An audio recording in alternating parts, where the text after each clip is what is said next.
Buongiorno, everyone. Welcome back to the Magpie Channel podcast. Cheers, cake. Happy Champions League qualification, my friend. Yes, we did it, people. We're here for the end of season review, awards show, and loads of newsy bits, transfer, Mitchell, all sorts of crap going on in this one. So please do drop a like, subscribe, and if you're listening back on all audio platforms, thank you very much. And thank you very much to Anarchy Brewery for hosting us this evening. We've mixed up the background. Do you like it? Do you like it? For a tap room bar, which has recently been done out here. And yeah, we're mixing things up. So thanks to them for hosting us. You can scan the QR code and get yourselves some war beer and other delightful cervezas, like the one I'm holding now, this little glass. Lovely. This is the Skyfall Lager. Simple one.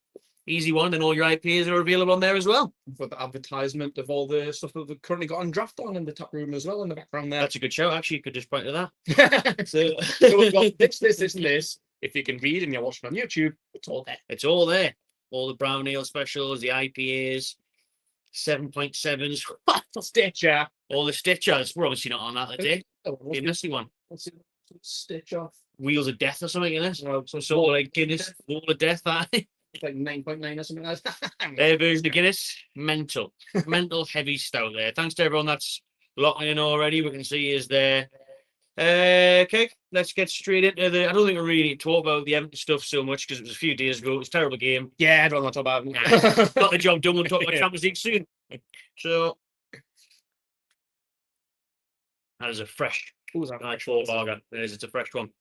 So then, I think there's one place to start, Keg, and that is the departure or the imminent departure of Paul Mitchell. Yeah, that came as a bit of a surprise yesterday when that news dropped. It was very surprising. And there's just been an article dropped on the Mail, Daily Mail there, talking about, the inside scoop of what went wrong or how it never went right. To be fair, is that bit, wasn't it? Yeah. Do you know what I mean? They just never got on. No. How and him never seen eye to eye. In this article, they're talking about how he thought Tino and Lewis Hall were overpriced. Which is mental. Let's just start there. Yeah. What a statement that is. I mean, first of all, it's got absolutely nothing to do with him. For the fact that they were signed before him, they were Ashworth signing to him. All right. So what's that got to do with you? That was it. That was in the past. What are you going to do about it? Absolutely nothing. So shut up. And also, know the word.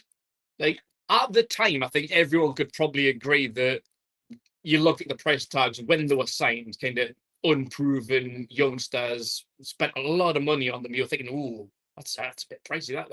But time has shown that they were absolutely worth every penny. Bargain. So, what you literally what have you got to win? Develop the word overpriced. They've shown their worth, and they weren't your signings. They were here before you. So, literally, what are you talking about? Doesn't know what he's talking about. Just for that alone, he should have been sacked. Literally, the day he came in, they're overpriced. Then, mate, that's not going to be. See, he was just trying to put that out there, and he was utterly proved wrong because they went on to make England debuts. Literally, we've developed them into England internationals. What are you talking about? The price has gone up massively. They're going to be ours and potentially England's future fullbacks for the next 10, 15 years. What are you crying about? There's a reason why Pep Guardiola wants Tino to replace Kyle Walker. And if he did come in and want him, then you're talking a lot of money. More than what we paid. A lot more than the 40 million. You can double that if you want to try and take Tino or Lewis Hall off our hands. You got to pay double what we paid because they're now our future. Now they're our stalwarts for the future. Yeah. So that was a bizarre call out from himself there. It didn't really obviously sit well. The first interviews when he joined the club, when he was saying wasn't fit for purpose, the transfer window, it looked pretty purposeful to me, signing Sandro and Gordon and Bruno and Trippier and all them players have done really, really well for Newcastle, obviously. And there was a bit where he's right in terms of, we did scupper ourselves with FFP and PSR, and we couldn't sign anybody for the next couple of windows, but that's not what really you can do, not sign anybody at all then. That's what I mean. That's not really our fault though. We didn't fucking design FFP, did we? No. We didn't want this PSR bollocks.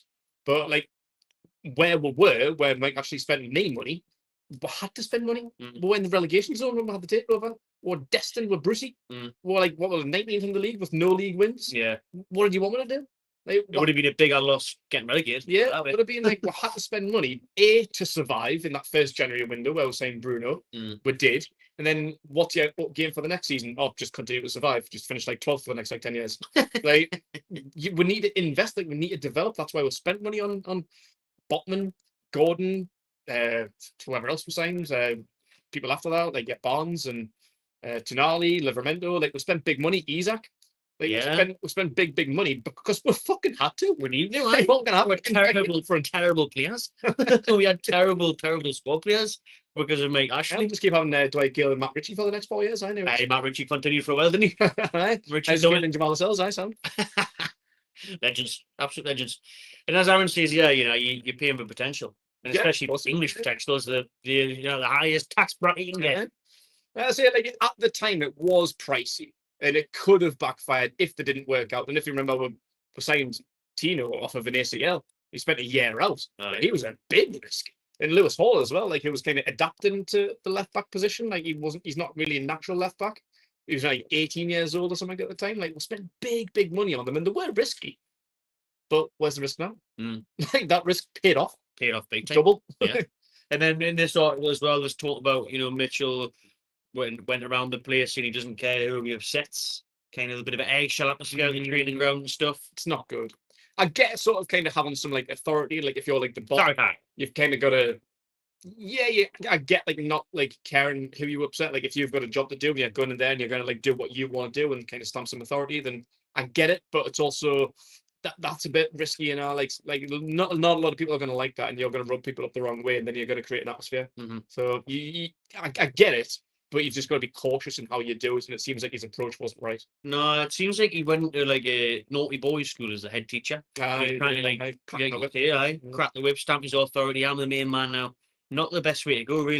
Not in that situation, anyways. Maybe in the past, but when the club was doing well, Eddie Howe was doing well. You know, we had decent players. Then he came in, and we didn't really need that kind of attitude, did we?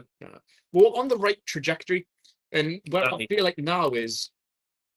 It feels like we're constantly like stopping and starting. Like there's always like a minor setback. Like just when we feel like we're going somewhere, like we've qualified for the Champions League, and 2-3 days later, we're losing another director of football. In the last 12 months, like we lost Amanda and Merdad.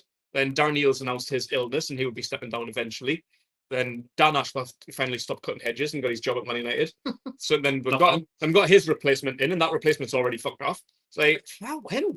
Like, it just seems to be just such a lack of consistency at the club. And like when we had Ashworth and when Eels first came and Amanda and Merdad, like we're doing a mint job. Like everyone was on the same path. The trajectory was going up. It seemed like with Eddie Howe, everyone and everything was clicking. Everyone was reading from the same hymn sheet. And now it's just like, there's a page over there, there's a page over there. So I'll hide that one over there. It's like, whoa, what's going on? Like, why is the harmony? Literally, there's need more harmony. Like, bring back harmony. Bring back harmony. You're right. You're so right. Everyone was aligned with Caducci and Stavely and everyone else. And then Mitchell came in and it just did upset everyone, didn't it? You just knew from the brashness and the first sort of conferences he was doing and speaking to local journalists that you were just thinking, bad vibes. Yeah. And he pulled me back around a bit with the whole staff thing and saying getting yellow paints for the PS on FFP and that. And there's not a problem with how, well, he just lied to everyone there, hasn't he? Because there clearly was a problem. And that problem's been bubbling in behind the scenes there for a while now, and it's came to the surface on the eve of a crucial transfer window. Yeah, and they're gonna say that, like, I suppose, like, diplomatically, they're not gonna start like calling people out, because I think like you could tell there seemed to be a bit of an unrest, like when they were in Germany and they pulled Eddie Howe on us and just said his opinion, and he was like, like we're mates, like we know each other from the past. I don't know if they briefly worked together or met or somewhere once before, but they seemed to like know each other and they were cool and they were like, but you thought like. You know what Eddie Howe's like with pure gaslighting, like he's a proper shithouse. So I feel like you kind of knew, like you kind of hoped that he was telling the truth, but looking back on it now, like he probably clearly wasn't. No. And yeah, it does just seem to be like a bit of a civil unrest, like in the background there with how when like the transfer targets like clearly couldn't agree on one, like tried all summer long to get Gahey and failed, and then just didn't end up signing anyone. Didn't sign anyone in January. Had to, not really anyone's fault, but forced a couple of the youngsters out, like just to appease like PSR. It's just been a bit of a shit show in the past year, but in that time though, I think credit needs to go to the rest of the club and Eddie Howe particularly for the job that we've done. Like we've just qualified for the Champions League and won my first major trophy in 70 years. So although we haven't signed a major person, like I don't know what Mitchell's been doing apart from having fucking meet and greets at the stack. Like. What job have you done? We've won a cup, thank you. like what you done? Like, but he's picked up probably a couple of million in this Yeah, or so he's Hey, been sure. question, Job, if you add Newcastle onto your CV, what are you going to put as your achievements? Like, apart from obviously the obvious on the field, winning the cup, qualifying in the Champions League. Exactly, it looked great, wouldn't it? What did you do? I was pivotal to me. I was on that parade bus with me hoodie on. I made that happen. It was all me. The only thing he did do for me was the January just gone, a couple of outgoings. He has had no incomings, but he obviously getting 20 odd million for like Kelly's. Kelly, yeah, that's it. What was it, 10 million for Miggy or whatever? Oh, Megan. Oh, yeah. Those are two of the only things he's done. But obviously, you know, when you bring in a director of football, you think, right, who do you know and who can you sign? Yeah. You know, last summer I was the field pursuit of Marquis. Yeah, that was a You shame. know, he brought like Son to Tottenham, didn't he? Yeah. Barney to Southampton. You're thinking, oh, mint. Done a really Can't get some of these players. These are caliber of players at the tune. No, another thing. not a thing, no. So, Not even a Chowdhury on loan. not even a Salomon run, none. Nout. Could have done with a loan sign or two, to be fair, in this period he's been here. They reveal in this Mail article here that he had a jaw-dropping lack of self-awareness and damaging comments that ruined the relationship with staff. And then he's saying here, and this is a big juicy one, is that there was fears he would force out Eddie Howe. For saying, yeah, he was never getting along with Eddie Howe, and some very quickly suspected he wanted his own manager at the expense of Eddie Howe. Claire spoke of Pochettino, who Mitchell worked with at Tottenham, being the man, not that they welcomed the thought of losing Howe. So one of them went straight away where it's a power thing, isn't it? Yeah, Mitchell wants full control. And Eddie But Howe, if you got rid of Eddie Howe, then you weren't going to rub up anyone the right way, like immediately. And obviously, going back to the job that we've literally just done with no signings, like I think it's actually just been officially announced today that he's getting like the keys to the city.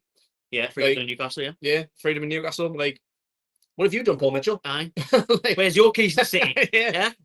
You haven't even got the fucking keys to St. James anymore. You haven't got the keys to Baker. Couldn't get in the Baker wall. Like, what would like Pochettino or anyone else would have done differently? You know what I mean? Like, I know. we wouldn't have signed any at once. You would have had to deal with the same players. Pochettino won a trophy at Spurs. Didn't think so. Not what King Eddie did. Oh, shout out Dave for that one, breaking down the meal paywall, doing the Lord's work. Thank you very much. What did Eels do? And then someone replied saying, "Hey, Mitchell, he did. Yeah, it was Eels' man. You know, they're saying that lack of due diligence done on that appointment. It looks that way in terms of how the relationships would coincide. But yeah, well, Eels was obviously leaving soon anyways, and that was the thing that was in Mitchell's statement yesterday was, I'm leaving because my pal's leaving. Like, that was nonsense, wasn't it? It's just high school. No, I don't want to be in that class if you're not my class. I'm not playing on the football team, and my pal's not playing on the football team. Crazy stuff. I think those were the most important parts of that article. To be fair, it's quite a long-winded one, but it's things we already known before. Makes you think like when I seen that news yesterday, I was like a little bit gutted, like because like it does just feel like another step, like a setback, as I was just saying, like all the people that's left, it's like, for God's sake, like just no momentum. I'm gonna have to start again. But reading what I'm reading now, I'm like champion. See you later. Yeah, I'm just glad it's happened now. Yeah, we'll start again. We'll find someone else. If you're gonna rub people the wrong way, you're gonna try and get rid of Eddie Howe, then sorry mate, fuck off. Yeah, say that. How dare you? Yeah. How dare you? But there's comments there, Vincent, saying, do you think there's a chance for bringing Dougie Freeman? You just mentioned a replacement there. It's funny you look. Last year, wasn't it? Aye, very heavy. We did a video on the podcast, didn't we? When he was the favourite, to be fair. You know, Newcastle in that statement yesterday, kind of strange enough, unless people are just picking up on it when they don't need to, but we didn't state that we were going to go ahead and look for another sporting director. Yeah. Normally they'd say that now our intention is the focus on replacing them or bringing just like Eddie Howe's going to take over like transfer responsibilities, and that was a bit, wasn't it? Aye, so they didn't point to that. So it's like, oh, we're going to get a sporting director. It was Craig Up as well from the Daily Mail that reported a few days ago that we're going to look for a technical director. So is it a case that we're now going to change the structure behind the scenes maybe and let Eddie Howe and the scout Steve Nixon take charge of things? Because, I mean, to be fair, it's worked so far. It makes the most sense to me. Like, I'm in favour of it because of like the old school style in me. Like, I think back to how football used to be, like where you actually had football managers. For me now, a football manager doesn't exist. You get head coaches, basically fucking PE teachers putting the cones out. Like, I think back to like Fergie, Fergie and Wenger for me were the last two great managers. I feel like the term manager died with them two. Sir Robson as well was good at when he. Robson. Like, so they used to manage the team from like the top down, like every little aspect of the club. They had way more control. Like I say, like head coaches now are essentially PE teachers. You pick the team, you make the subs. That's pretty much their job. But like, Tinder's the spine. pretty much. Where these in hospital. Tinder's work experience of like. But yeah, like I like how things used to be like back in the day, and I feel like Eddie Howe knows what he's doing, and he's very particular. He likes the right personality. He's not going to go and just sign anyone because they're a talent. Like, you need to fit the dressing room. You need to have the right kind of character, right personalities, the right goals, as well as obviously being a good fit for the system, the style of play, and all that kind of stuff. Like, it's very, very important. I think that's maybe where Howe and Mitchell didn't get along. Like, maybe it's like Mitchell wanted other targets that maybe did suit Eddie Howe's style of play. Yeah. So for me, give him more control, give him the reins of transfers. Like, maybe it's with like a chief executive, like going back to Fergie. The day Fergie retired, another massive part of the puzzle left that day as well. And that's probably why they've been an absolute shit show for the past 10, 12, 13 years, whatever it is that they left. But David Gill. I was always the crowd money. He was the chief executive, basically the negotiator. Fergie identified these blokes, his players, put David Gill on the plane, and like the Godfather, he wouldn't come back unless he had a signature on a bit of paper. Right? But that's how it works. Like, but like it works. Like, that style system works. Like, Fergie would identify David Gill, went and bought them, they bought, job done, piece of piss. And then instead of like now, like managers just kind of get given who you're given. Like, we'll do the job. Like, we'll do this hiring, we'll do the firing, we'll do the scouting, we'll do the signings, and then you just pick the starting 11 on the day. Like with like Steve Bruce, was kind of forced to play Joe Linton on that position, true, because he wasn't one of his signings, but spent a lot of money on him. So it was like, well, Mike Ashley was like, "I've just get spent 40 million on this kid. You better be playing him." But Mike, he's shite. But he's 40 million, man. So stick him up front, like, but Mike, he's a goalkeeper. Stick him up front anyway. But the point there is as well, where you see the difference between Bruce and Eddie Howe is, if he was there when Ashley signed him and he said, "Well, you need to make it work, you need to get something out of him." Maybe coach him. Steve Bruce develop them. What do you mean, coach? A coach? I'm not playing ball. I'm no coach. I'll play golf in the morning, man. I mean, Dean, coaching. Got pasties eating. Golf to play. You know what I mean? When Eddie Howe came in, found a solution. So for me, give Eddie Howe more control. Like, I think he deserves it. I think he knows the score. He knows football better than these other people that never played or coached.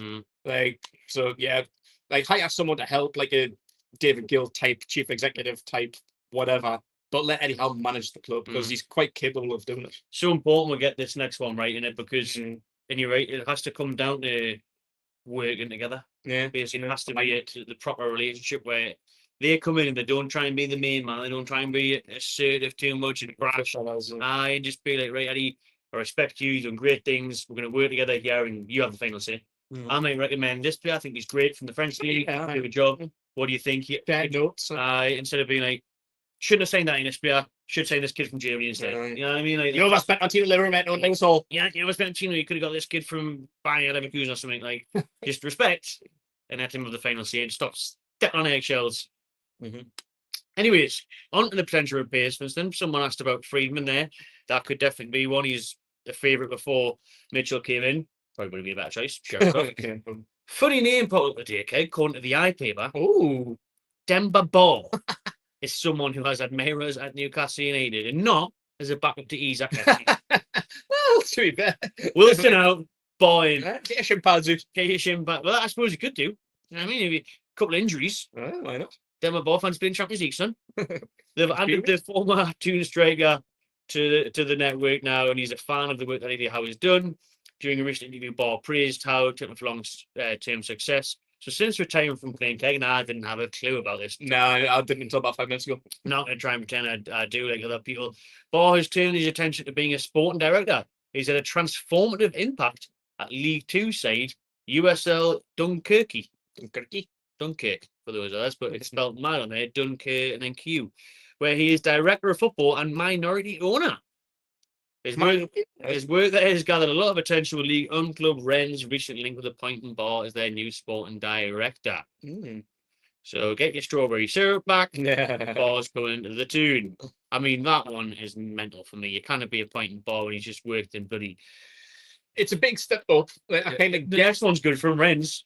Go for and then maybe England or how what's over for me Monstein these days? So he's director of football somewhere, do you want to bring it back now? Where's Papi Cisse name? But yeah, you need a bit more experience. I mean, if you're gonna get boy, you're gonna have to get TC. Oh, you're gonna have to. He's gonna have to be his deputy or something, vice president. It's like Mike and Kay on deck. You know what I mean? Kind of have ball mate. So. Have to create a job for him. Aye. But yeah, I get the sentiment of having an ex-player, someone that gets it, like Hugo Viana, who's done a good job in the past, and Nikos Dabazas has done a good job at the teams that he's beat to. Aye. So I get having someone who understands the culture, like they've been here before, they get it, to understand the fan base, to know what we want, and someone who's going to want to win instead of just picking up a check and be like, oh, Newcastle's hiring that, I just can't do that for a couple of years and see what happens.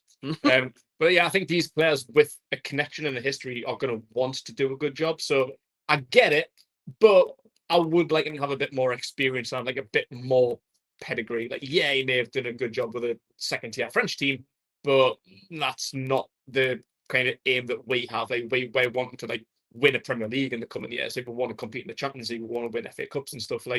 Can you do that for us? You're still too unproven for me. You're still too young in your respected field right now. So yeah, maybe not the best appointment. I agree. Work to be done there, experience to be gained. Someone said the mic's crackly. I hope not.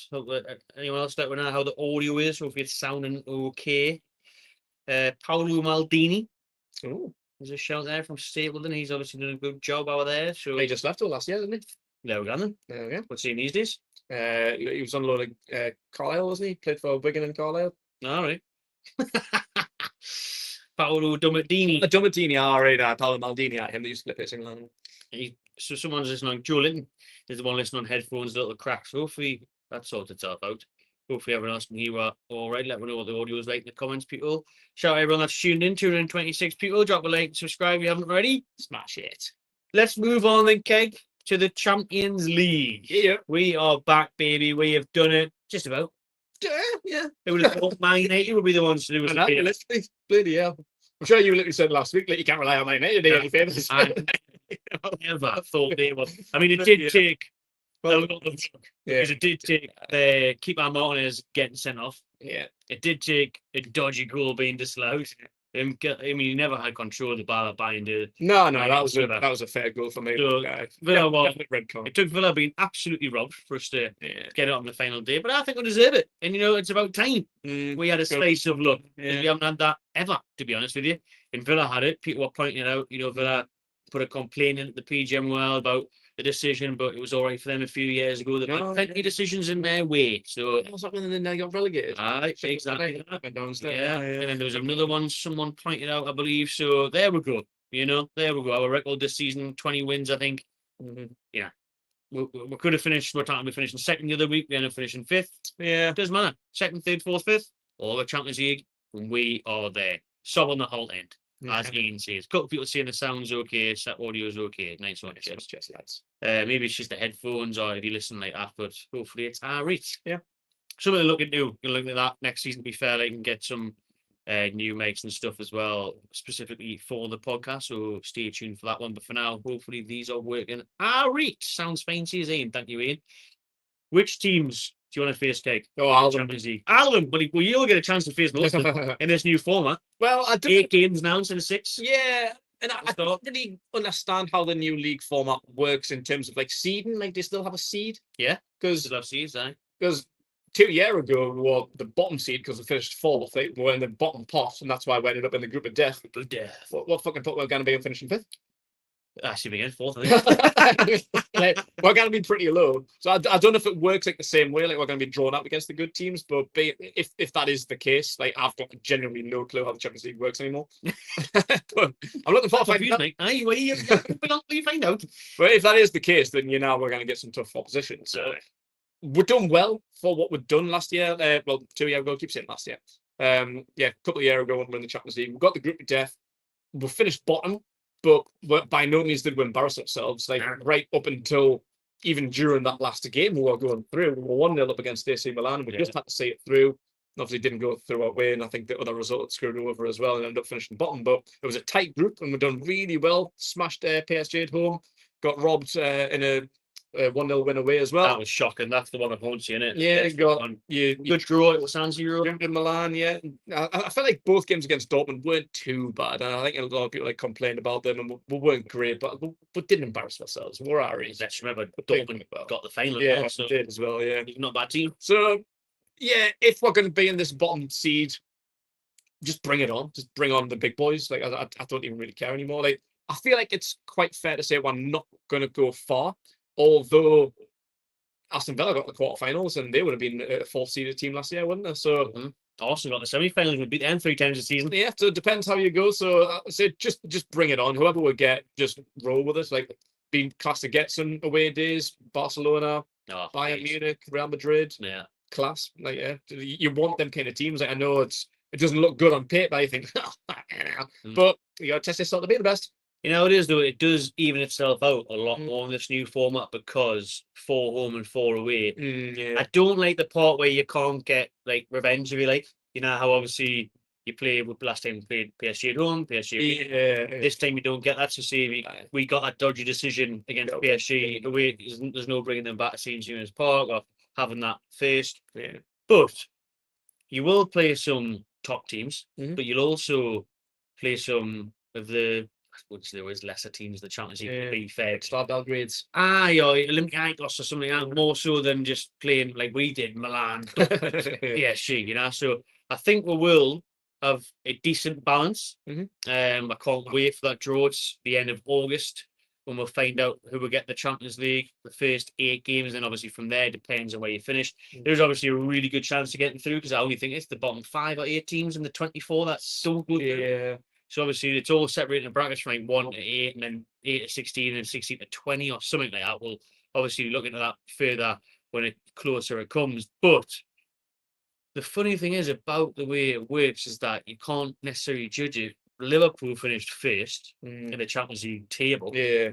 And then you're going to PSG. Yeah, that's a bit round. mad, isn't it? Yeah. And then It's not like a seed when you go through, is it? Yeah. It's kind of a bit of a random draw. It's like because PSG I only did, I can't remember, but it's just mad how they got PSG. And then obviously PSG are in the final this Saturday against Inter Milan. So that you Liverpool fans will scratch their head at that and think, well, what the hell was the point of finishing first? You know what I mean? So, you know, it's one game, and that was when the rest had lots of players. So definitely regretted resting all them players. But money is key, Kay. You get a lot of money now, more money than when we were in the Champions League. Yeah. It's worth 100 million for just qualifying what we've done. Yeah. And then when you play, it was said that was it Aston Villa? Somebody who got the quarterfinals made like nearly another 100 million of getting that far. So there's a lot of funds to be had there. Investment. Yeah. But as a fan, for me, I thought it was beautiful last time how we got to go to San Siro because when I was growing up, a bit too young to go to the early 2000s one, and I always seen that image of Shearer celebrating in front of him and thought, oh, I'd love to get involved in that. Unfortunately, the weekend wasn't behind the goal this time. It was in fucking level 77.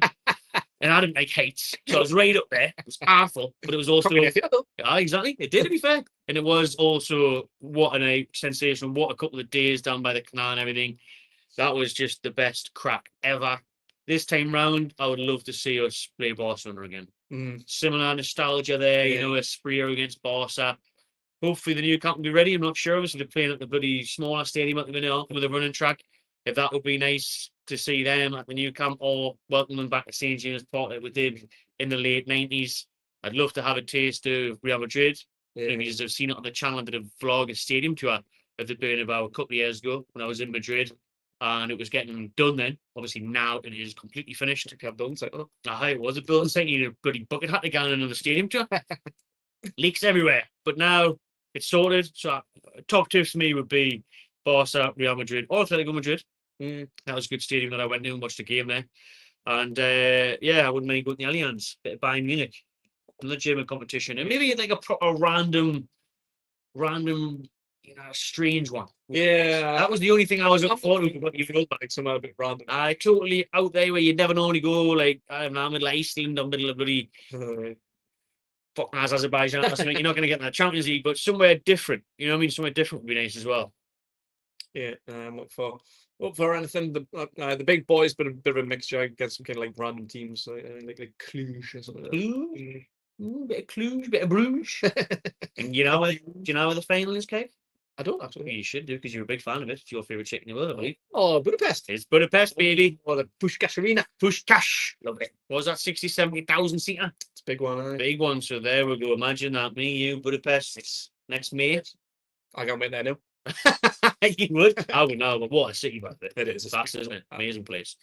So there we go. People drop in the comments what you make the Champions League format. How far can Newcastle United go? And who would you like to see us face in the competition? But I'm just absolutely buzzing. I know, yeah. I'm going to be getting that Champions League badge slapped on there on the new kit tomorrow. We'll jump to this topic now. Even though it's not in the order, Keg, the new kit, this is about to be ancient. Ancient in a few hours' time.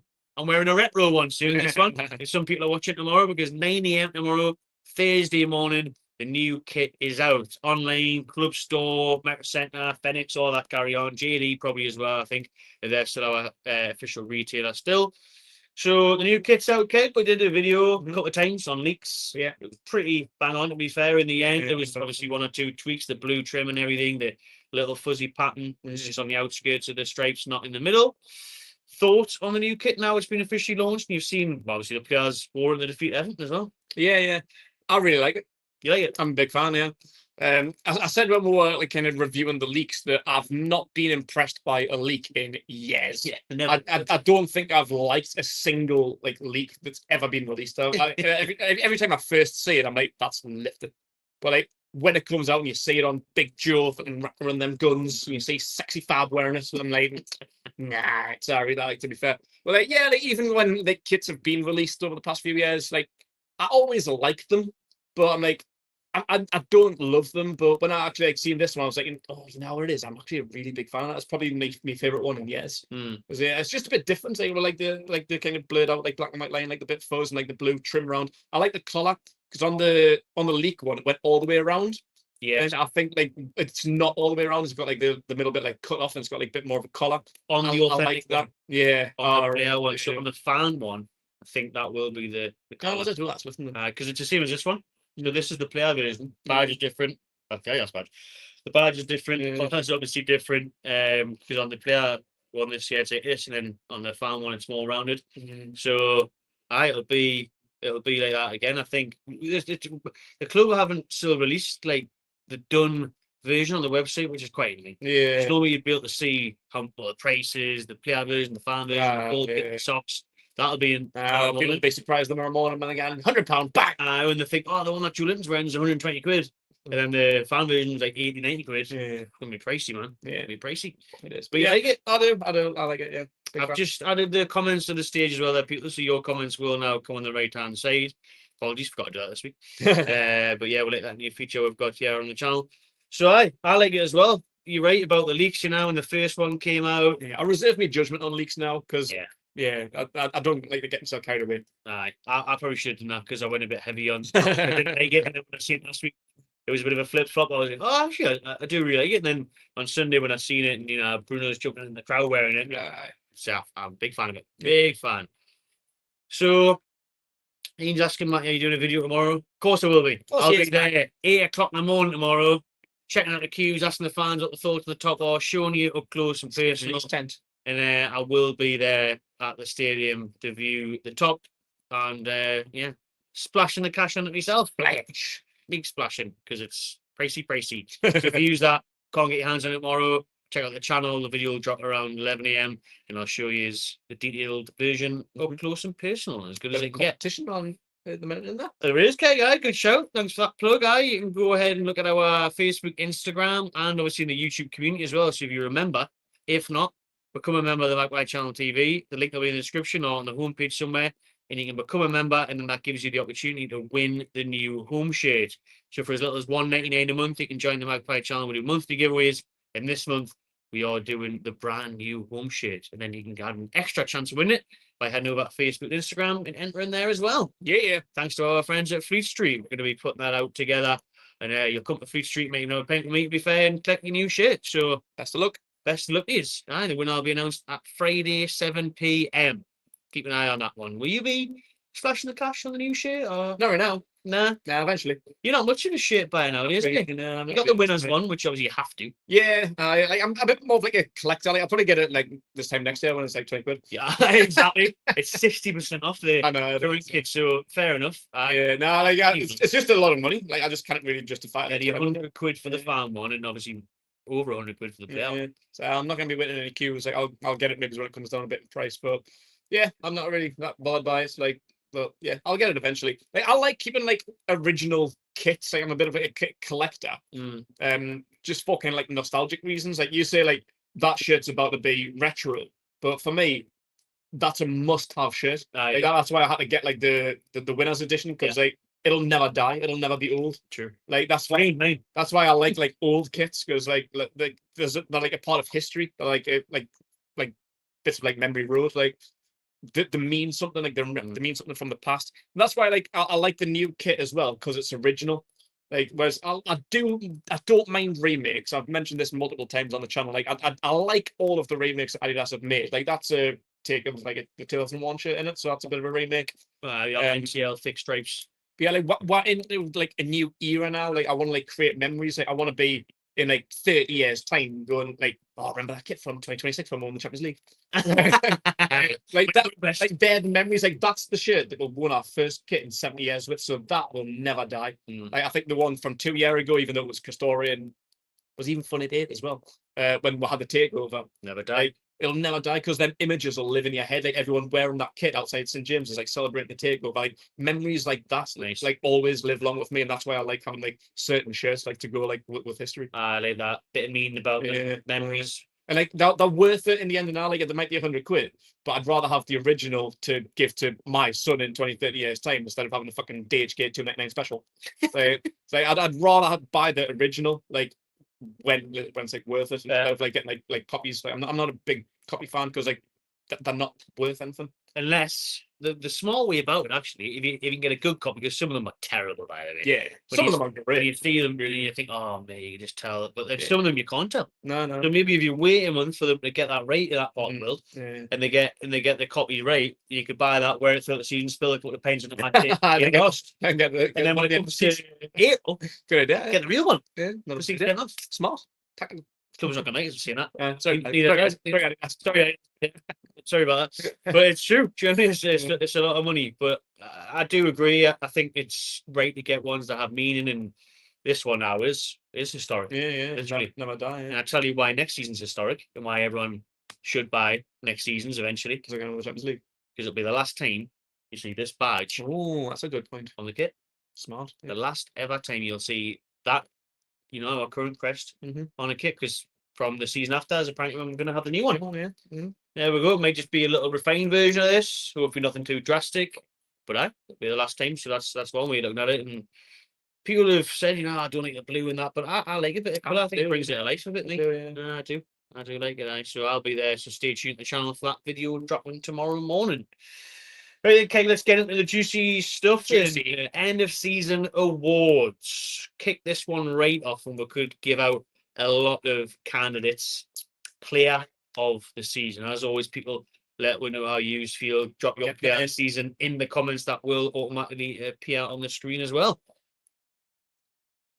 Yeah, there is a lot of candidates, to be fair. It's a tough one. But for me, I don't really feel like you can look too much past Alexander Isak. He's my player of the season. 23 goals, most since Shearer, was it 2002 or whatever it was. First only player in Newcastle history to score 20 back-to-back goals, 20 plus back-to-back goals in a season. He was it 27 goals in all competitions, 29 contributions in the Premier League. He's been injured for ages, and he's gone through loads of spells of not playing very well because he's been like knackered. He's been playing injured. He's been fatigued. I just imagine what he would do if he could play like 38 games. He'd score 30 goals easily for me. I would easy. Well, yeah, he's a game changer. He's a threat. He's dangerous. He's good on the ball. He's not just a finisher. He's not just like an old school striker. He can do everything. Yeah, he's just different gravy. He's the one that's been getting the most accolades. Like he's the one that everyone wants because he's signing for Arsenal this summer now. Apparently, is If he didn't know, and everyone else that wants him apparently. So yeah, I think he's our most sought after player. He's the one that everyone wants. So I think that tells you how important and how special of a season he's just had. I will look past your Alexander Isak Oh, and I will raise you a big Dan Burn. oh, That's my player of the season.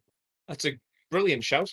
Yeah, outside of the box one because he's underrated, undervalued, probably underappreciated. But even like if Botman was fully fit, for me, like when you look at Newcastle's back four, the best back four when everyone's fit, everyone's healthy. At the beginning of the season, going into it, I wouldn't even have Dan Burn in my starting 11. For me, like I prefer Botman because he's younger. I prefer Lewis Hall as a left back, where Dan Burn has played multiple times. But tell you what, Dan Burn's earned them stripes this season, and going into next season, if we're still having that battle between Burn and Botman, you can't Burn. Can't stop Botman ahead of him yet. Like, You no, look- you can't got try. to get in that. Botman's got to get fit first, to be fair. But Right. And no, he's got yeah, like Dan Burns had a phenomenal season. Like deserved England call-ups. Like got his goal in the final. Like he's just the epitome of Newcastle United. He's got the personality. Like it's just everything. But yeah, like on the field, he's been immense. Like even for someone of his age, Yeah. as well. Like you think like his best years are behind him, but he's just getting better and better. Like just getting his first England call up at like 32, 33. Yeah. Like his career's just getting taken off now. he's never been better. No, it's best year of his life. It's a fairy tale story, man. That's why It is. I'm giving it to Dan Burn. It's an absolute movie. Like to score the goal that put us in the lead in the final. Yeah. To get an England call up. He's just got another one. She's in the England squad again. Yeah. 33 years old. Be given a new contract. That's seeing me out of 35. Yeah. He's been a rock at the back all season. Mr. Reliable. Yeah. Strong character, leader. He's like a vice captain at the club. He's just reliable ones. The influence in the dressing room, out of it, on the pitch. It's just massive, man. Yeah. Bruno has been wearing the armband this season, did a great job, but Burn is like obviously part of that leadership. Yeah, He's like very demands much, that respect from very much part of the captaincy as well, to be fair. I mean, I just think it's an incredible story, amazing, and I'd give it to him. And you could see he's obviously there's a lot of comments saying Sandro Tonali. Yeah, you could give it to Tonali. Maybe. Yeah, give it Tonali. Tonali for the come back from the ban. Yeah. To where he is now, He's just drop 8, 9, 10s every week. Yeah, he was maybe my Engine. backup option, to be fair. Like I was thinking Tonali, I was teetering with that idea, but yeah, Dan Burn's a great shout. Yeah, for me it would be Isak just for what he's done. Like the numbers speak for themselves. Yeah, they're top candidates. And you know, what I mean, it's just because it's not pretty. People might say that about Burn, but they'll say it about Jacob Murphy as well. Oh yeah. You know, the numbers he's put on the board this season, the way he has stepped up is incredible. You know, 20 odd goals and assist contribution. Unlucky to not get an England call up in the last week, I think. Being unreal on the right. Tino Livramento is a worthy mention as well. You know, when Lewis Hall got injured, and Lewis Hall could have been on that list before he got injured. Could have been. And Tino comes from right back to left back, step in for the Carabao Club. Everyone's worrying and brilliant. So those would be my picks, but I'm going to lean with Big Dan Burn. Good job. What I've just said, though, could be the next answer. Young player of the season. Young player of the season, due to age, I would give to Tino Livramento. Yeah, so I think I was having a look at ages before when I was going through the list. So yeah, I think like Tonali would be a shout, but I forget Tonali's 25. Like a lot of people still think he's like young, and even like it kind of pisses me off that people like Gravenberg's just it's not Gravenberg. He's just won player of the season with the Premier League. That was some like 24-year-olds. It might not have even been. I think Gravenberg's like 22, isn't he? So he's fine. He's alright. Well, there's some players. He won young player there, hasn't he? No, yeah, I think he has. But I was just when like the nominees came out, I was having a look at some of the ages. I can't remember which one it is, but one of them was like 24. I'm like, mate, that's not young. No, like not in. Good enough has to be like 20. So Tonali can't get it from me because he's 25. There's a couple in there like 22, 23, but Tino's 22. But yeah, about right then. Maybe because when you say like you're not 23s in it, on like reserve level and stuff. So go 23 and younger, but yeah, 24 is way too old. Like 19 or 20 or whatever he is now, like Lewis Hall would have been in with a really, really good shout if he could see through the season and play in the final and whatnot. But Tino stepped up. Like he's always been good since he signed for, even like last season where he was a bit of an unknown entity coming back from that ACL, a lot of money spent. Played really, really good games like at the Champions League against PSG, playing left back, like the versatility wherever he plays. He's a top act. He's a proper good old school defender. He's just tough to get past. His timing's brilliant. And yeah, he doesn't mind where he plays. Like he put that ball in for Isaac's goal in the final with his left foot. When people were just saying he kind of crossed with his left foot. Watch this. He can, and he's brilliant, and he's classy. Still young, still probably haven't seen the best of him. He's just getting better, just getting into the England squad. So yeah, 22 years old. That would be my bet. But Lewis Hall being a close second. Dave says, yeah, Gravenberg is 24. You have to be under 23 at the start of the season for Young Player of the Year. I don't agree with that. Man, isn't it? Yeah. I get what you say about Tino. We've just talked about him there for the player of the season. I mean, Young Player of the season. Yeah. I think Lewis Hall has to be a serious contender because of what he was doing. Aaron saying that, he carried us apart the season. He did, to be fair. Amazing throw that until his injury there. So, and at what start the season at 19, I think he's 20 now. I think so. Yeah. So yeah, I think either of them together to be fair. Either of them together. Most improved player. Oh, I mean, there's a couple of strong candidates here. I think, the main one's probably, maybe he's looking at Jacob Murphy, but I'm looking at another category for him. I don't like double dipping in award winners. He doesn't like a double dipper. I don't like the double dip sometimes. Sorry. So my most improved, I'd probably give to Lewis Hall because he didn't play a lot last season. Like, he was one of them young players that Eddie Howe brought in to develop. And even when we went through that spell of not having anyone available, when everyone was injured, we were playing the same starting 11 every fucking week for weeks on end, even through the Champions League. Lewis Hall was on the bench, and he couldn't even get a look in when we needed players. Like, he was the only senior team player, even though he was only 18, 19 at the time. He was a first team player where you had a bunch of young'uns Ben Parkinson's and what's he called, Diallo. There was loads the young'uns on the bench, and was Staunton, whatever he's called. 3 goalkeepers, teenagers. Lewis Hall was the only senior player, and he couldn't get on. Even the starts that he had. So he's been taken off at halftime.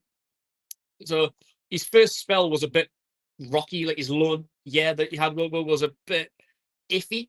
He started to get some game time at the back end of the season. That's where he really started to come into his own. It was a shame that the season started to end just as he was coming into such good momentum.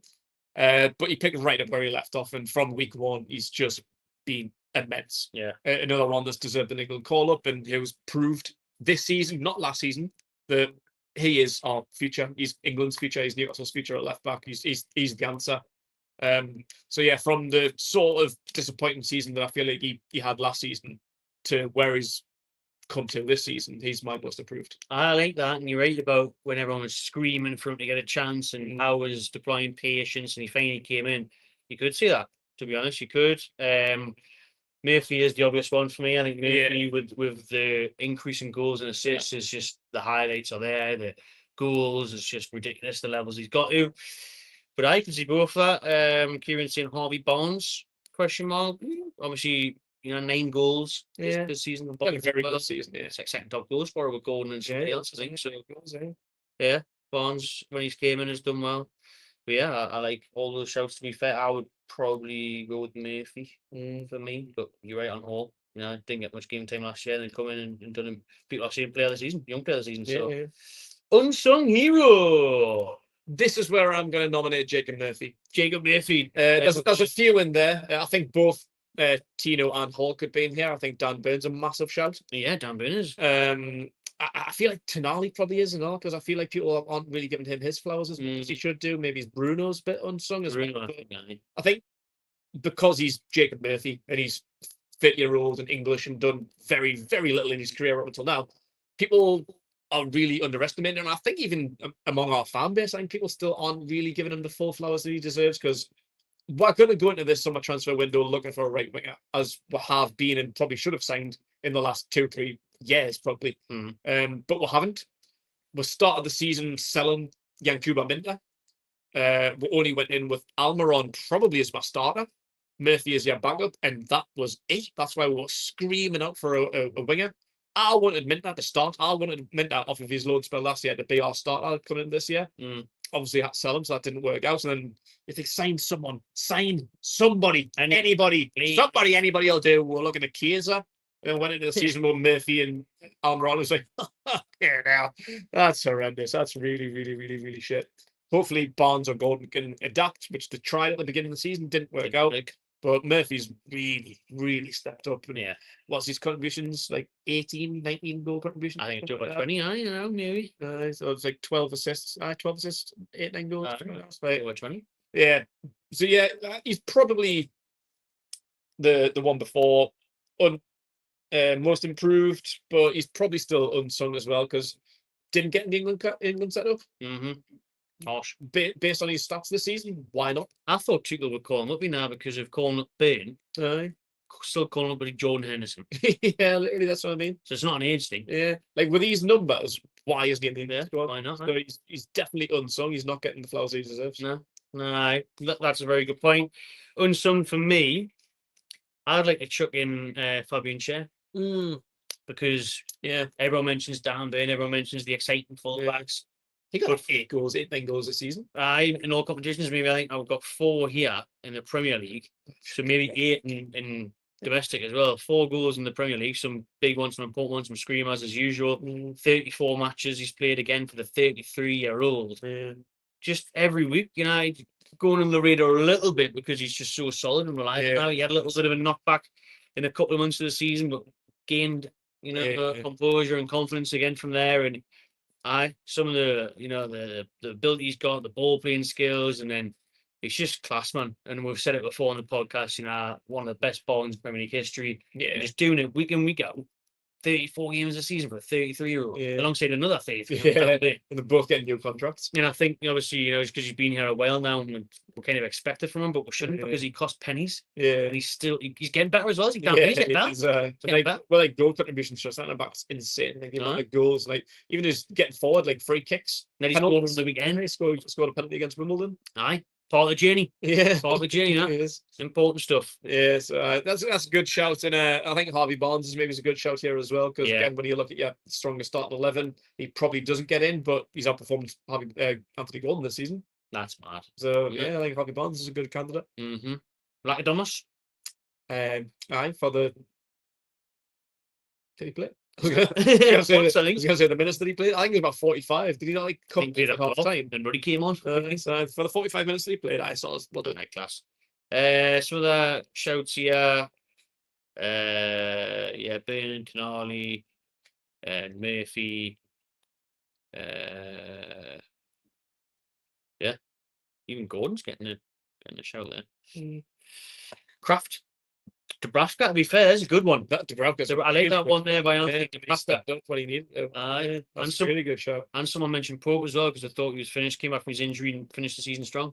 Yeah, To be fair. But I really like Nebraska. Dubravka's a really good shout. Came in for those, and I was guilty of it as well, thinking, he's past it now. And came in, had a really solid 2 months, 8, 10 It games. was harsh that he got dropped when Pope came. Really harsh? Like, was it not the final? Was that not the first game? Like that, I thought One of the that was games really the one harsh. before the final, I think. The game before the final. Yeah, I thought that was really, really harsh. But yeah, Pope stepped up when he came back and done really well. But yeah, then months at Dubravka because he could have left in January as well. Aye. Like, 10-year deal. seemed like he was gone. Yeah.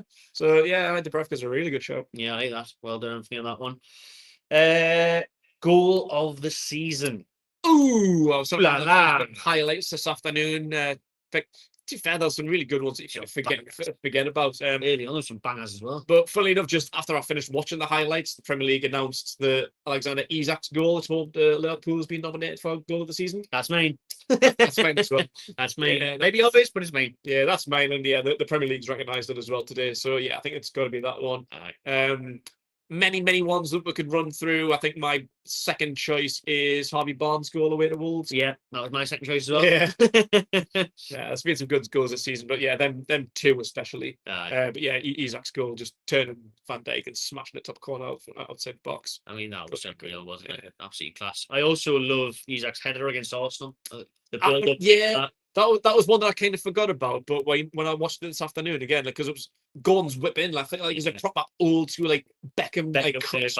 Right. Yeah, like brilliant right footed cross from Gordon, and like it was like good job Isak's tall because he proper stretched for us like proper high and then just glanced it in the top corner. Like when you watch it back, it's really sexy like old school goal that proper like Solano Shearer type shit. Nice. What about obviously Tonali and Murphy's absolute thunderbolts? Which ones in particular? From the right, where they just smashed it in. Oh, they're ones. You know what I mean?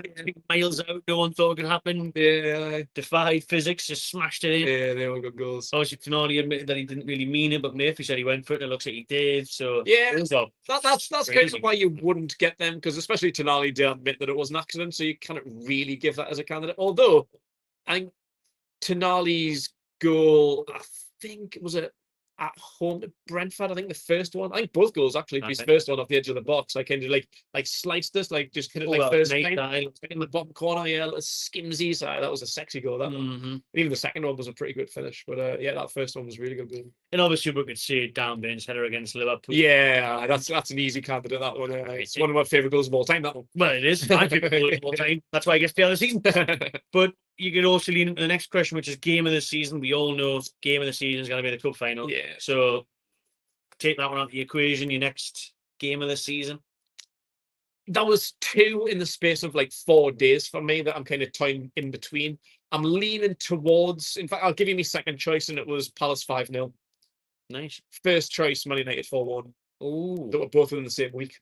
yeah. What a week, eh? Yeah, so they I think, what was the second one? I think Palace was second. I think that's why that was so good, because we just smashed Man United. Mhm. Then Palace being the eventual FA Cup winners. Mhm. Like, not an easy team to beat, but it was 4-0 half time. That was a mid game. Yeah. Yeah, we've had some really good ones this season. Even the Liverpool 3-3 was a pretty Oh, good that game. was an amazing game. Just Yeah. bumping it road as usual. I really like the Chelsea game at the end of the season, the 2-0, because it was a proper it was proper like putty bumhole time. Mm. But no, like just the masterclass, like the tacticians between Howe and Maresca was class. The red cards, a bit of drama there, like proper your bumhole was putting right towards the end, early goal, right towards the end. You think, man, and then like that was again the one that we need to win, going into Arsenal to maybe finish second. And yeah, I think we're just trying to hold up that 1-0. Then Bruno's goal and the limbs after Bruno's goal, that was amazing. That was one of my favourite moments of the season. My favourite game outside of the obvious final was the semi-final, first leg Ooh, at the Emirates, 2-0. yeah. Because Is that one 5-0? been there so many times, we've never done anything. Yeah. I'd never even seen a score at the Emirates. I've Actually, no, I've seen Joe Willock's consolation, but it meant absolutely nout. So that one where Gordon, scored and came out the corner flag. I mean, I was just on cloud nine, and I actually had belief that holy shit, we're actually going to achieve something. Yeah. I thought from there, even with Liverpool, I thought, this will get late. And obviously the second leg was great as well, 2-0 again against Arsenal. But I really enjoyed that. To come away from the Emirates, 2-0 was just unbelievable. I like Andy's shout there, Man U 2 for that nil. That was a good game. Ian there, Spurs away, 1-0 down, 2-1. Remember, that was a massive win as well, because Spurs weren't that bad at the start of the year there before they really fell off a cliff. So that was a big win. Some good shouts there in the chat. If you could rate the season out of 10, then Keg, what we're saying, mark your season out of 10, everyone, in the comments. I'm going to go 10 out of 10, just because Cup and Champions League. I mean, if you could have offered us either of those at the start of the season, to get both, if you're being realistic, even this is probably a bit unrealistic at the start of the season to say we'd get Champions League and a Cup. Yeah, that's 10 out of 10 for me. Yeah, you realistic, what else are you going to do? Yeah, great, we could have won the double FA Cup. It's not going to happen. Yeah, not going to happen. So 10 out of 10 for me in terms of an achievable goal, and it's even beyond that. I think post-season, when you're looking at where we're finishing, how we're doing, it's a 10 out of 10. First time we've won a cup, qualified for the Champions League. Literally, what more could you want? It's like, well, we're never going to win a double. Like, we maybe could have finished a little bit higher in the league. We slipped up a little bit in that, especially the Everton game. We could have done a little bit better for ourselves. But yeah, like Champions League, cup, brilliant. But I'm reluctant to give it a 10 because there was some iffy moments. Like the start of the season was shit. That's true. We're like 12th in December, like at Christmas. Remember, like Christmas, we were like 11th, 12th or something. Like Ivy did this in December and we got beat 4-1, 4-2 off Brentford. Well, like 12. We got beat off. Was it 4-0, 4-1 off Bournemouth? Like, we've had some iffy games and iffy spells. And these last 2 games, the one especially where we could have done better in the league, like you say, the difference between 2nd and 5th isn't a lot, really. Like, you didn't get a silver medal. No. You get Champions League qualification. So the difference between us and Arsenal is literally zip, although there's 4 places in the league. But yeah, it would have been nice to not have to rely on Man United. Like, we don't want to give Man United any praise than they don't deserve. Hey, fuck Man United. Like, they did us a solid, but we shouldn't have had to rely on that to get Champions League. So we almost failed. Like, we had to just do the job for ourselves, and we couldn't do it. Yeah. So I was a bit pissed off with the end result. Although we got Champions League, I couldn't help but feel a bit pissed off because the week before, one time we finished in second, we finished fifth. We should have scored against us. Just squeezed into that fifth place. And in most years, fifth doesn't even get you Champions League. So I felt a bit bittersweet about this. Like, obviously, I'm buzzing, but I felt like we just could have done a bit more for ourselves. Like, even if we got that win, we probably would have finished third or even fourth, and that's fine. But yeah, like the first half of the season was really, really, really shit. Even before getting results, though. Yeah, wasn't like, great, was it? scraping some horrible results that we didn't even deserve. So that's why I'm feeling reluctant to give it a 10. Like an 8 at least, 9 maybe. But yeah, we won a cup and we got Champions League, so fuck it. Yeah.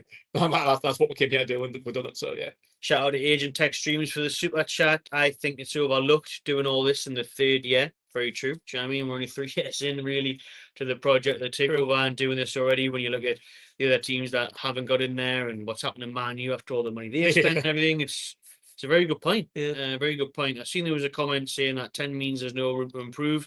Disagree with that because this is a season review. It's not an all-time review. Yeah. So the goalposts continuously change and they will change. The ambition, the targets will change throughout the summer depending on who was signed, who was sold. Yeah. You know what I mean? So everything will change. Just gotta take everything season. And if you had, like I said, if you had to say win a trophy, that's a 10 out of 10. Yeah. Because we haven't done it in 70 years. Champions League, so hard to do now, the competition in the Premier League. You know, that's right up there. Maybe a 9, 9.5, you could go with that. Yeah. I get that. But for me, lifetime goal, seeing Newcastle win a trophy. I'd like to see where our average league position was. That's a really good point, because you think of Forest. I was going to say, like, themselves. Forest average league position had to be top 4. Like, they were in the top 3, even like second for quite a bit of the beginning part of the season. Like, they had like a really good start of the season. Like, ours probably isn't in the top 5. Like, we probably maybe didn't earn or deserve top 5, although our second half of the season we did earn it, we did deserve it. We're probably the second best team to Liverpool in the whole Premier League, like in the second half of the season. But yeah, like average league position, I think probably tells you more than what the actual end of season result is. Because when you go back like the Brucey days, when we probably should have got relegated, when Joe Willock saved over these 7 goals in 7 games, like, or in the relegation zone, just when it proper fighting there, and then we ended up, I think it was not the last game of the season where we beat Fulham and ended up coming ahead of Wolves on goal difference. Ended up we're like 12th, 11th or 12th. I think it was like 12th or 13th or something like that. Like, where we're thinking a few weeks ago, we're thinking 17th, like thinking where are the points coming from? We're probably gonna get relegated. And then that's where all the Newcastle hitters and the Brucey sucker offers were like, oh well, let that Brucey top 5 then. What more do you want? Close to top 10, man. Right? Like, show me the fucking average league position. Yeah. Where have we been all season long? Like, yeah, we've had a little flurry towards the end of the season, but does that tell you that we've had a good season? No, it fucking doesn't. I'm raging with this season. I'm happy that we didn't get relegated, but we fucking deserve to. Oh shit. So is that a good season? No, it's not. No. I think either it would nice to see what the average position was last year. I think since House took over in the last 3 years, it's like 3rd or 4th, isn't it? 3rd or 4th. Sky Sports put the graphic out the other week, so that speaks volumes for how well he's done. But listen, we've done it. We've got there. Speaking of Howe, you had to give him a rating out of 10 this season. Again, that's probably got to be a 9, 9.5 because, like, for the same kind of reasons before, like, we've had some iffy spells. Start of the season poorly, won the cup, won the Champions League. Not yet. He's speaking of the future. I like it. Got into the Champions League. So yeah, achieved goals that we needed to achieve. But yes, there is some questionable things, and I think back like before Christmas, like as happens all the time with a very hot and cold fan base, that was some Howe outers. It was. People wanted Eddie Howe to be sacked before Christmas because we were playing that badly. Like, I don't think it was deserved. I think people were on the high horse a little bit. I was like, easy, fella. But yeah, I mean, that conversation happened. It's not that it didn't happen, but you kind of forget that people were genuinely having that conversation. And like, I don't really like what we've done in the last couple of games. Like, and again, that Everton game really pissed us off. Like the formation and like the plan for that game, I thought was really shit. And he tried. And if it wasn't for Man United, but wouldn't get in Champions League. Yeah. And I feel like he almost cost us that. Like I feel like why did we go with that again? Mm. It didn't work against Arsenal. It sort of worked against Chelsea. Mm. But everything that you've done that's worked so far, like why didn't you try and do what we've done against Liverpool in the cup final? Mm-hmm. So yeah, like I feel like we're almost cost Champions League there. Like Man United dug us a fucking massive hole there, like. So yeah, he achieved what we've always wanted to achieve. So it's hard to not give him any more than or anything less than a 9. So yeah. See, at the start of the season as well, there was problems with the team, wasn't there, in terms of how do you fit Tonali, and the whole discussion months was he can't play with Bruno, and then he brought Longstaff back in, and then like Gordon was on the right, Barnes was on the right, Gordon was down the middle. So there was a lot of tweaks, but listen, for me, in the end, we won a cup, we got Champions League. 9 out of 10. Yeah, 9 out of 10. It should be a 10. Like I'd love to give him a 10 for what he's done for what we've achieved. Like it should be a 10. But yeah, the overall season and just a couple of little blips, I just kind of give him a 10. Yeah. No, that's fair enough.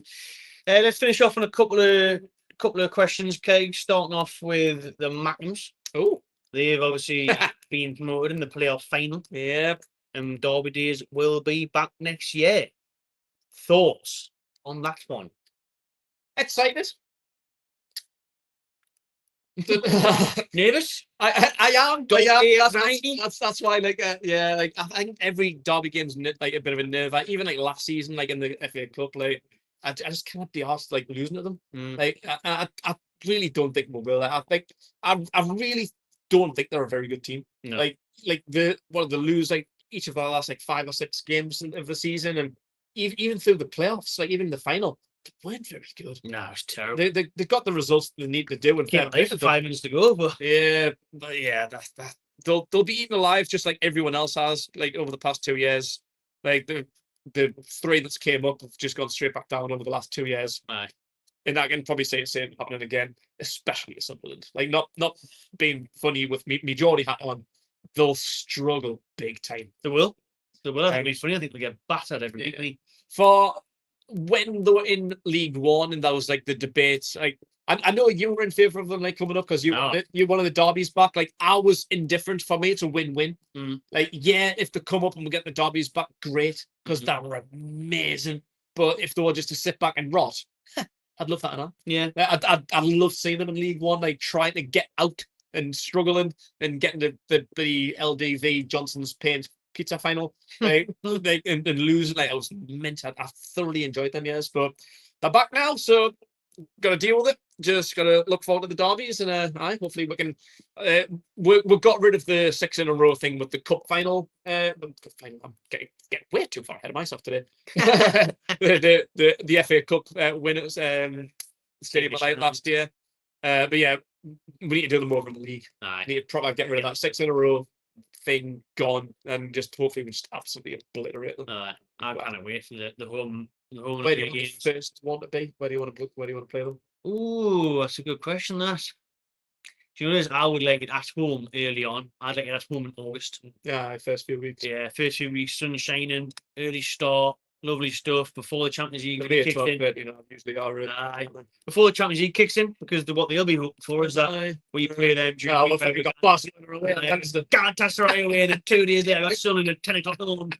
You know what I mean? Like that's what it'll be. Stadium late, fucking 9:30 in the morning. That's what it'll be. So I get them in early, and then maybe play them towards the end of the season. At their place and relegate them when they're already fucking minus 15. So it's max. That'd be absolutely lovely. I'd love that. Just quickly, Kate, because after videos on this, we'll finish off on this one. Transfer targets are obviously rife at the minute. The rumours are flying in today. Telegraph reporting that we are going to approach Mark Gahey and Mbumo. Those are the top 2 targets. This week, you've had people saying that Liam Delap's representatives are being in Newcastle having talks. Just a brief overview on your thoughts on those that have been rumoured. I'm a fan of all 3 of them signings. If it's only one, if it's all 3 of them, brilliant. Like I think it's the right thing to do, getting English proven talents. So Premier League proven talents. Obviously, Bruno's not English. But yeah, like they've proved themselves in the Premier League. Like Delap's a youngster, still got the rest of his career ahead of him, and we can get him on a cheap due to the relegation clause. Although there's a lot of interest, it's just another signing going into a big year where we need depth. Death. So yeah, big fan of that. And Boomer, we've been gassing on about for the last fucking 2 years. I feel Literally, yeah, he's been really, really good. Even in a struggling, wasn't even struggling. You say like when Tony left, it's like where are goals going to come from? But didn't both him and Visa get like close to like 15 goals each or something? Both 15? 18 or goals something. each? Yeah. I mean, that's mad to have two players almost touch 20 goals in the same team. Like that doesn't happen very often. No. But I think they worked well together. Like Limo got 20 goals in the Premier League. Did he? And 7 assists. That's mid. And he's mainly like a right sided player. He's versatile. Right. That's it. Yeah, that's what's good. Like because we need that right winger, as we just mentioned. We need striker depth, and he kind of kills two birds with one stone there. So it'd be a brilliant signing. Yeah. That's why I really like him. Versatile. Vissa, credit him, 19 goals and 4 assists. That's insane. Get them both in. Literally. See what I mean? York and Cole. Both really slept on because they're just, I don't know what it is. People always joke about because there's any hair follicles between them. You know, Vissa's obviously 28 and Boom was 25. So I'd love them both. In particular, and Boom I've banned the drum for a while now. Yeah. And Gay, strong links last season. I think he's obviously someone that we've identified and we want. If he's the one we want, you're the one that baby. Okay. Gotta get him. Get it. Just go get him. And hopefully he should be a little bit cheaper with another year gone on his contract. It's got to be any. I know he lifted the cup as a club captain, won the FA Cup, so that might not help us. But no, England national. Yeah, but he didn't really have the best of seasons, to be fair. So with like the year gone, hopefully he should be a lot cheaper. Scored 2 goals for Newcastle last year. He did. You know what it is actually. I was thinking that when I was watching them highlights before when we were talking about goal of the season. I really liked that goal because of the build-up, because it was like a trick-free kick, wasn't it? It was like took it short and they goaled it in the channel before they kicked it across. Like it was a really well built-up goal. Obviously turned in by Malgay. So that was one of my goals of the season. It was a really well-worked goal, finished off by Crystal Palace defender. But yeah, if he's the one that we want, then we've got to. Hopefully, just Crystal Palace aren't dicks about it. This can't be us an ongoing saga. Like we need to get people in early. Even like trying to get a couple of people in before the end of the window, that's okay as long as we've got some people in like before pre-season, like before we go to Korea. Like they need to be on the plane to Korea. Like I can't be asked for ongoing sagas, negotiations, or like we did last season, put all your eggs into one basket, and then not collecting. Yeah, like we just wasted time there. So I can't be asked to wasting time. We need to get people in early. And we need a lot of buddies in and out with Champions League. And Bruno said at the end of the season, and all Bruno was quite honest. I really liked his interview, saying like we're done well, but we haven't really done well enough. Like the squad's shallow, it's not good enough. Like if we're playing the Champions League, and like as a club captain saying that on Sky, I'd say that's mid. Like I like hearing that instead of just kind of doing like the political thing and just kind of loving the team, loving the fans, all this stuff. Like it was a really honest interview, and I think a bit of a message to the club, like. We need to invest. We need more bodies. We need to sign some players, and we need to compete better than what we have. I liked it as well, and I think it highlights how the work needs to be done going into summer, because now we've got Champions League. Obviously, we need more players than ever. But if you think of this season, how it's ended, they kind of fizzled out. Ran out of steam against Arsenal. Didn't have the people that come in against Everton and provide the cover, or Isak's not fit enough. People are tearing after a long season. Imagine we could have made 2 or 3 changes. I think we would have finished second. Would have beat Arsenal. Yeah, we would. And we can't do that again because we've done that when we went with the Champions League last year. It's a terrible squad. Yeah, nowhere near big enough. And there's more games now in the Champions League.